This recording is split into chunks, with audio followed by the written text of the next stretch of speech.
اس کا اصل سبب اقبال کی شاعری، اور اس پر ان کا یقین بڑھتا چلا گیا۔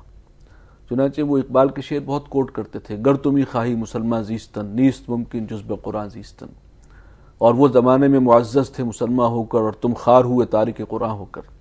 یہ اصل سبب بھی امت کے زوال کا قرآن سے دوری ہے۔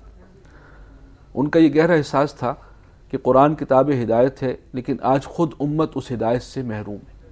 عام مسلمان کو پتہ ہی نہیں اللہ کا کیا میسج ہے ہمارے لیے۔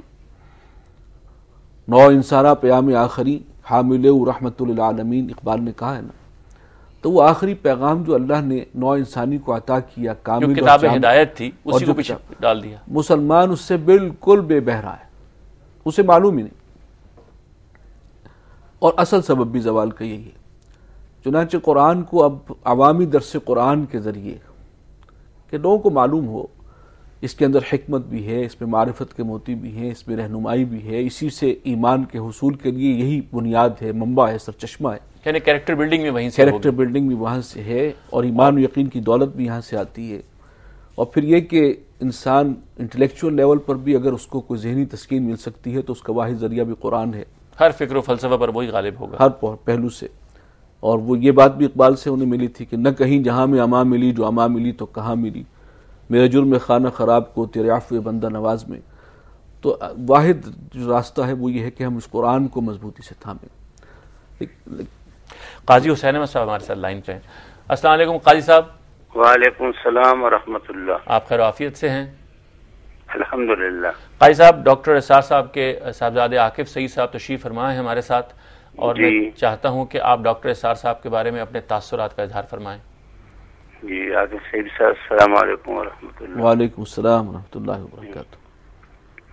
ڈاکٹر اسرار احمد صاحب سے ہمارا جو تعارف ہے بہت پرانا تھا، اور میرے بڑے بھائی بھی کنگ ایڈورڈ میڈیکل کالج میں اسٹوڈنٹ تھے، ڈاکٹر مراد علی شاہ صاحب تھے اس زمانے میں، اور یہ ڈاکٹر اسرار احمد صاحب اسلامی جمعیت طلبہ کے ناظم اعلیٰ رہ چکے ہیں۔ جی جی۔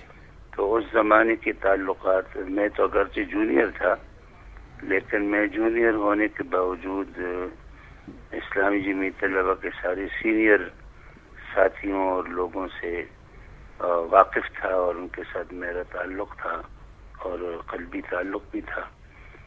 پھر جو ساری جماعت اسلامی میں ان کی شرکت، ان کی شمولیت، اور پھر اختلافات، اور پھر ان کا پھر اس سے الگ ہونا، مولانا امین احسن اصلاحی صاحب رحمۃ اللہ علیہ کے ساتھ کچھ دوسرے لوگ بھی، اور تمام لوگوں نے پھر اپنے اپنی طریقے سے، اپنے اپنے انداز میں دین کی خدمت اور اقامت دین کی جد و جہد کا جو بنیادی جو فکر تھی، جو مقصد تھا، اس کے لیے کام کیا۔ اس میں سب سے ممتاز اور نمایاں یہ ڈاکٹر اسرار احمد صاحب تھے، جو بہت زیادہ محنت کے ساتھ اور یکسوئی کے ساتھ انہوں نے قرآن کریم کی طرف لوگوں کو بلایا۔ قاضی صاحب، جو آپ نے زمانہ طالب علمی کا ذکر کیا، آپ کچھ ہمیں بتا سکتے ہیں تب آپ کو ڈاکٹر اسرار میں کیا ایسی خوبی نظر آتی تھی کہ وہ ناظم اعلیٰ کے عہدے تک پہنچے؟ اصل میں میں نے بتایا، میں اس وقت بہت جونیئر تھا، اور میں اس وقت اسلامی جمعیت طلبہ کی اس اندرونی حالات سے واقف نہیں تھا، لیکن اس زمانے میں بھی وہ قرآن کریم سے جو ان کی دلچسپی تھی وہی ممتاز تھی، ان کو ممتاز کرتی تھی دوسروں کے مقابلے میں۔ وہ قرآن کریم کا بہت اچھا درس دیا کرتے تھے۔ جب تنظیم اسلامی انہوں نے قائم کر لی تو اس کے بعد بھی آپ کا ان سے رابطہ رہا؟ آپ نے ٹی وی پر ان کو سنا؟ اور متحدہ شریعت محاذ میں بھی رہے، اکٹھے سفر بھی کیا مل جل کر، اور ان کے ساتھ بہت تفصیلی گفتگو بھی ہوئی، اور ان کے ساتھ آنا جانا بھی تھا۔ آپ ان کو ذاتی طور سے کیسا شخص پاتے تھے؟ بڑی مخلص آدمی تھے، اور ان کے اخلاص میں کسی کو بھی شک نہیں تھا۔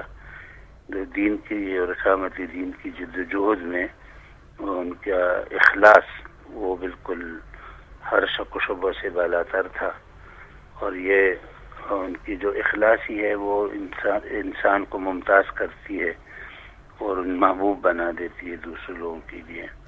بہت شکریہ قاضی صاحب، آپ سے گفتگو کر کے ہمیں اچھا لگا۔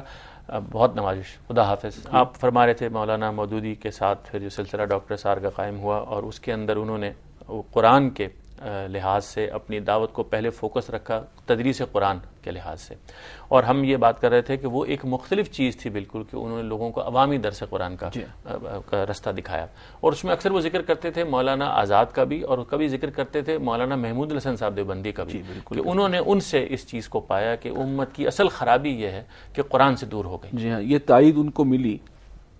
اقبال نے بھی بات وہی کہی تھی, اور پھر ابوالکلام آزاد انہوں نے بھی قرآن اور جہاد اس کو دوبارہ سے گویا کہ اجاگر کیا ان کی اہمیت کو. شیخ الہند کے بارے میں بھی یہ بات بعد میں علم میں آئی تو محترم ڈاکٹر صاحب کو بہت خوشی ہوئی اس بات سے کہ جب وہ مالٹا کی اسارت سے واپس آئے, انگریز نے جلاوطن کر دیے گئے تھے. قریشی رومال کی تحریک, آزادی ہند کی تحریک, تحریک حریت, اس کے وہ سر خیل تھے. انگریز نے انہیں گرفتار کر کے مالٹا کے جزیرے میں قید کیا. ٹی بی جب تھرڈ سٹیج کو پہنچ گئی تو وہاں سے ان کو رہا کر دیا. واپس آ کر انہوں نے, اور وہ شیخ الہند تھے اس وقت, تمام اکابر علماء, تمام مسالک کے انہیں اپنے شیخ مانتے تھے, بر صغیر کے تمام مکاتب فکر.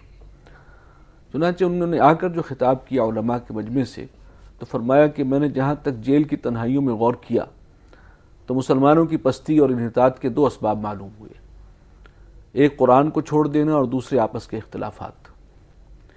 اچھا, یہ بات مفتی شفیع صاحب نے اصل میں عام کی ہے. ان کا ایک رسالہ تھا وحدت امت, اور اس میں انہوں نے خود مفتی شفیع رحمۃ اللہ علیہ نے یہ بات کہی ہے کہ جو مولانا تقی عثمانی کے والد محترم, مولانا تقی عثمانی کے والد محترم بلا شبہ. اور پہلے عاقب صاحب میں بہت معذرت خواہ ہوں, ایک چھوٹی سی بریک کی اجازت دیجیے. خواتین و حضرات, ہم بریک کے بعد حاضر ہوتے ہیں.